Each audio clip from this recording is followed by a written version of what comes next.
Hello అండి. ఈరోజు video ఏమంటే పిల్లల కోసం నేను అటుకులతో కొత్త రకం వంట చేశానండి. చాలా బాగా వచ్చింది అనమాట. సో అదేంటో చూద్దాము. ఇదిగోండి, చీజ్తో చేశాను అనమాట. చాలా అంటే చాలా బాగుంది. టేస్ట్ అయితే ఎలా చేయాలో చూసేద్దాము. ముందుగా అయితే పేపర్ అటుకులు తీసుకోవాలండి. దాన్ని ఒక 10 నిమిషాలు నీళ్ళలో వేసి నానబెట్టుకోవాలి. నానిపోయాక ఆ నీళ్ళైతే వంపేయాలి. అటుకులు చక్క మెత్తగా అయిపోతాయి అనమాట. సో ఒక బంగాళదుంప తీసుకొని ఆ బంగాళదుంపని ఉడకపెట్టేసి దాంట్కి సరిపడ ఉప్పు, కారం, పసుపు వేసుకొని అది ఈ అటుకుల్లో వేసేసుకోవాలి. తర్వాత ఉల్లిపాయ, పచ్చిమిర్చి, కొత్తిమీర కొంచెం, అలాగే అటుకులకు సరిపడ ఉప్పు, కారం, పసుపు, కొంచెం గరం మసాలా, శనగపిండి వేసుకొని మిక్స్ చేసేసుకోవాలి. ఇది చీజ్ అండి. మధ్యలో చీజ్ పెట్టుకుంటే చాలా బాగుంటుంది. సో చేతికి ఆయిల్ అప్లై చేసేసుకొని నేను చూపించిన విధంగా చేసుకోండి.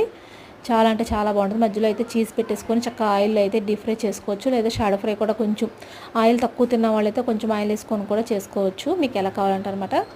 చాలా అంటే చాలా బాగుంది ఈ రెసిపీ. పిల్లలు చాలా ఇష్టంగా తిన్నారండి. ఈ వీడియో నచ్చితే లైక్, షేర్, సబ్స్క్రైబ్ చేసుకోవడం మర్చిపోవద్దు. బాయ్.